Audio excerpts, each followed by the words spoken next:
नमस्कार, news point लेकर हाजिर हूं मैं राजीव। दोस्तों, बीजेपी को आज कई मोर्चों पर शिकस्त का एहसास हुआ होगा। आज का दिन सियासी तौर पर न केवल गहमा गहमी भरा रहा, बल्कि इन घटनाओं में बीजेपी के लगातार कमजोर पड़ने की झलक भी मिल गई। जैसे वक्फ संशोधन अधिनियम 2025 के खिलाफ दायर याचिकाओं पर आज सुप्रीम कोर्ट की पीठ ने सुनवाई की। मुख्य न्यायाधीश संजीव खन्ना की अगुवाई वाली इस पीठ ने, इस बेंच ने केंद्र सरकार से कुछ ऐसे सवाल पूछे हैं, कुछ ऐसे तीखे सवाल पूछे और नए कानून पर अपनी शंकाएं जाहिर की जिन्हें अब तक विपक्ष जाहिर कर रहा था।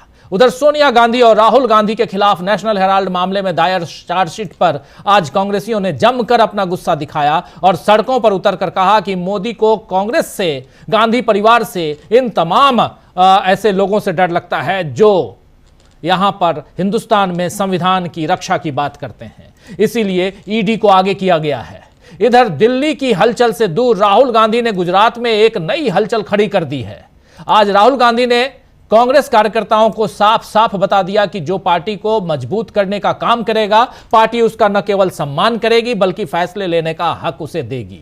वहीं बीजेपी को एक बड़ा झटका तमिलनाडु से भी लगा, जहां अभी अमित शाह अन्ना द्रमुक से गठबंधन करके लौटे थे। AIADMK, आपको याद होगा, उसके साथ अभी 3 दिन पहले गठबंधन करके लौटे थे, लेकिन अब वक्फ कानूनों में बदलाव के खिलाफ विरोध प्रदर्शनों के मद्देनजर मुसलमानों सहित अल्पसंख्यक समुदायों के वोटों में संभावित नुकसान को देखते हुए AIADMK ने अपना रुख बदल लिया है। पार्टी मुखिया ने कहा है, यानी पार्टी मुखिया वहां AIADMK के कौन है आप जानते हैं, पलानीस्वामी है, के पलानीस्वामी। उन्होंने कहा है कि तमिलनाडु में जो ये गठबंधन है, वो गठबंधन तमिलनाडु की जनता गठबंधन सरकार को स्वीकार नहीं करेगी और बीजेपी के साथ गठबंधन केवल चुनाव के लिए, कोटेड केवल चुनाव के लिए है।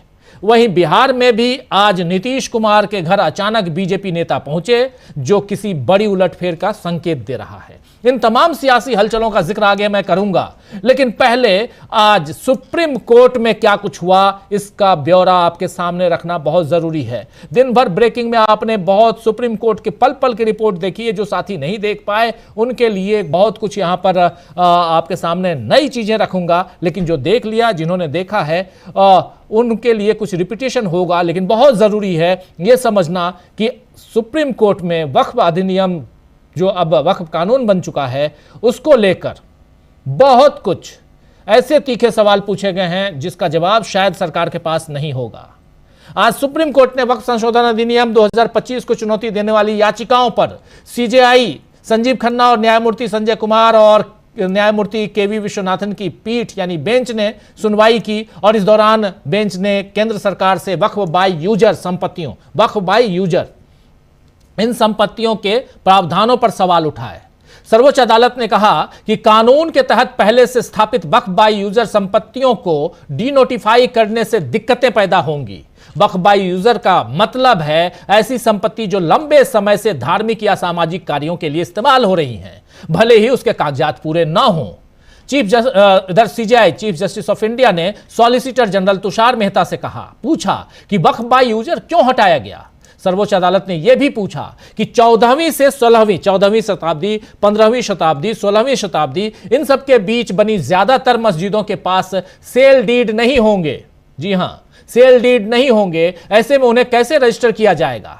कोर्ट ने यह भी कहा कि आप यह नहीं कह सकते हैं कि वक्फ बाय यूजर से में कोई असली संपत्ति नहीं होगी।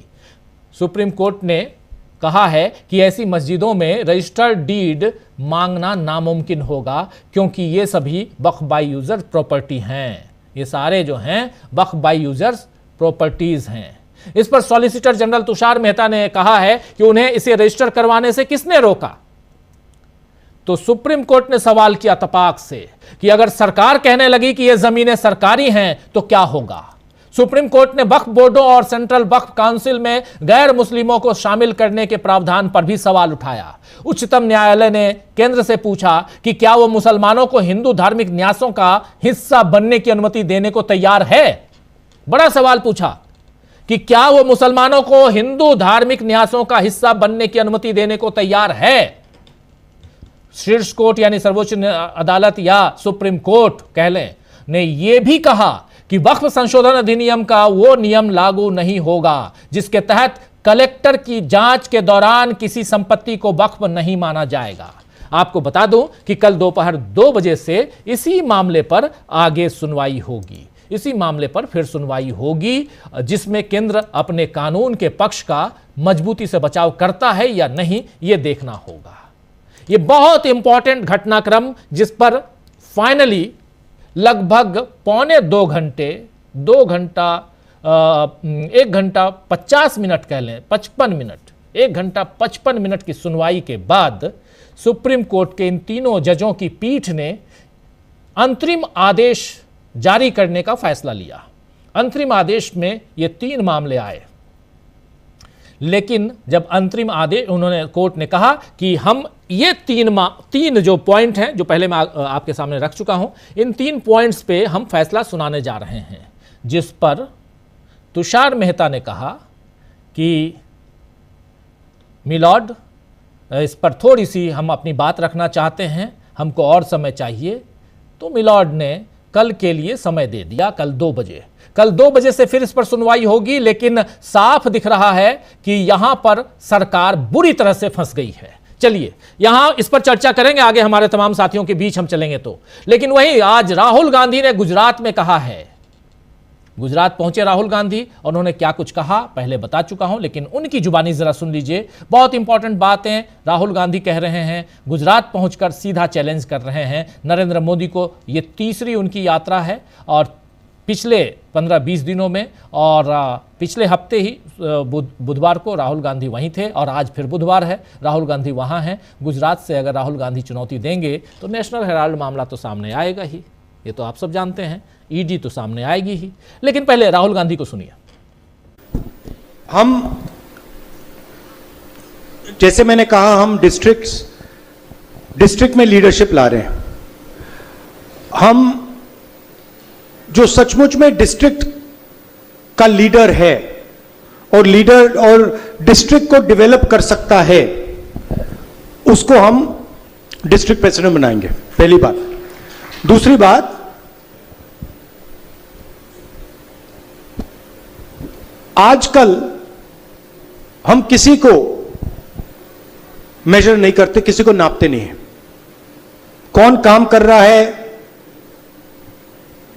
किसकी कितनी पकड़ है, किसका बूथ जीतता है, किसका बूथ हारता है, यह सब हम डेटा निकालेंगे और हम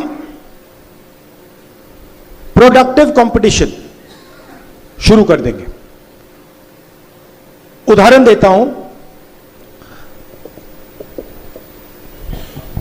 मान लीजिए हम गुजरात में चुनाव जीते, बेस्ट परफॉर्मिंग डिस्ट्रिक्ट से मंत्री बनेगा। अगर कोई ऐसा डिस्ट्रिक्ट है जहां पे मतलब मान लो 6 सीटें हैं और वहां पे हम 1 सीट जीते और गुजरात का सबसे बड़ा नेता उस डिस्ट्रिक्ट को चला रहा है, तो उसको चांस नहीं मिलेगा।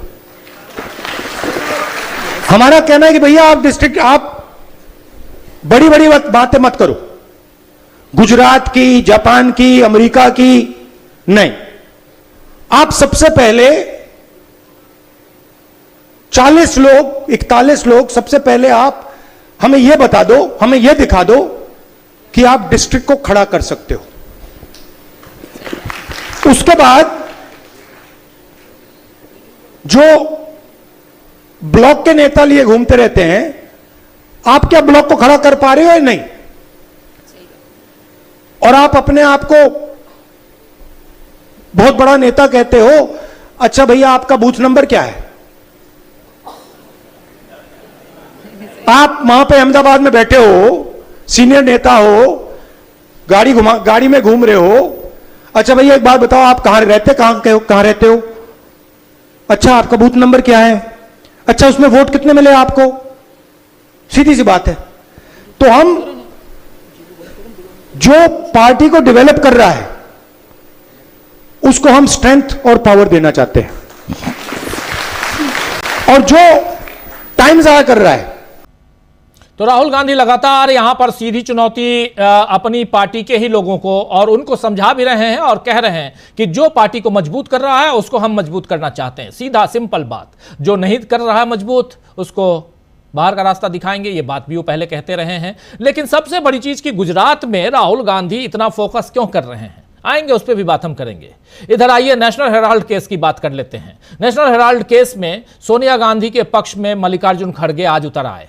उन्होंने भी अपना बयान दिया है, उनके बयान को सुने। लेकिन उससे पहले आपको यह भी बता दूं कि नेशनल हेराल्ड केस में कल ही चार्जशीट दाखिल की गई ईडी की तरफ से, और उस चार्जशीट में सोनिया गांधी, राहुल गांधी, सैम पित्रोदा, इन तमाम नेताओं का नाम है। और खास तौर पर राहुल गांधी, सोनिया गांधी का नाम, इसके कई मायने हैं। और कल जबकि आज सुनवाई होनी थी वक्फ बिल पर सुप्रीम कोर्ट में, इसके जो याचिकाएं लगी थी, आज सुबह 11 बजे तक जितनी भी याचिकाएं लगाई गई थी सब पर सुनवाई हुई है और 70 से ज्यादा याचिकाएं थी। लेकिन सबसे बड़ी चीज कि उससे पहले, उसकी पूर्व संध्या पर आखिर ईडी को इतनी हड़बड़ी क्यों थी कि चार्जशीट आज ही जमा करना है, या कुछ खेल है, सियासी तौर पर इसका फायदा उठाने की कोशिश है। खैर, मल्लिकार्जुन खड़गे सोनिया गांधी के पक्ष में क्या कुछ कह रहे हैं, जरा सुन लीजिए।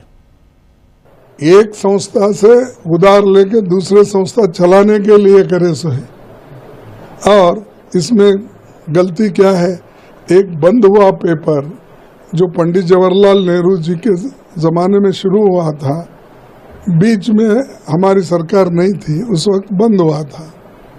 जब बंद हुआ, बहुत से यानी नेहरू जी के बाद वो पेपर आहिस्ता आहिस्ता कमज़ोर हो गया पैसे से, तो वो हमने चलाने की कोशिश करें। इससे करप्शन कहाँ आ गया? करप्शन बोले तो किसी का काम करता हूँ बोल के पैसे लिए तो करप्शन, या हुकूमत में रह के अगर पैसे लिए करप्शन। ये तो देश के लिए, ये पेपर चलाने के लिए नेहरू जी ने किया था, कौमी आवाज। तो यहां पे आप सुन रहे थे मल्लिकार्जुन खड़गे को नेशनल हेराल्ड केस में क्या कुछ हुआ है उस मसले पर अपनी बात, अपने विचार रखते हुए। तो दोस्तों, दिल्ली से लेकर गुजरात तक बीजेपी फंसी दिखाई दे रही है। वहीं आज बिहार में सीएम नीतीश कुमार से मिलने बिहार भाजपा के अध्यक्ष दिलीप जायसवाल, डिप्टी सीएम सम्राट चौधरी, केंद्रीय गृह राज्य मंत्री नित्यानंद राय, भीखू भाई दालसानिया, नितिन नवीन और नागेंद्र त्रिपाठी अचानक उनके घर पे पहुंच गए। इतने सारे नेताओं, कद्दावर नेताओं का एक साथ सीएम आवास जाना सियासी गलियारे में हलचल तो मचाएगा ही, और हलचल मच गई। लोग अनुमान लगा रहे हैं कि बिहार में कोई बड़ा फैसला हो सकता है। आप जानते हैं कि नायब सिंह सैनी के बयान के बाद नीतीश कुमार की नाराजगी उनके बेटे के जरिए जाहिर हो गई है, और उनके बेटे ने साफ साफ यह कह दिया था कि अमित शाह ने खुद नीतीश कुमार को सीएम बनाने की बात कही थी। अब नीतीश को क्या मनाने की कोशिश में बीजेपी लगी है, या इस मुलाकात के कोई और मायने हैं, यह तो देखना ही होगा। आने वाले समय में इन सब पे बात करेंगे। लेकिन इन सब से इतर सबसे बड़ी चीज कि उधर आखिर क्या हो गया तमिलनाडु में AIADMK का कहना है कि चुनाव तो साथ में लड़ेंगे हम, लेकिन सरकार अगर बनाने की नौबत आई तो हम सरकार साथ में नहीं बनाएंगे, क्योंकि तमिलनाडु की जनता बीजेपी के क्रियाकलापों को पसंद नहीं कर रही है। तो क्या शादी से पहले डाइवोर्स हो गया है बीजेपी और AIADMK के बीच? जानने की कोशिश करेंगे। आइए न्यूज पॉइंट में चर्चा यही करते हैं कि किस तरह सुप्रीम कोर्ट से लेकर गुजरात और तमिलनाडु तक बीजेपी को लग रहे हैं बड़े बड़े झटके, और झटके अभी जारी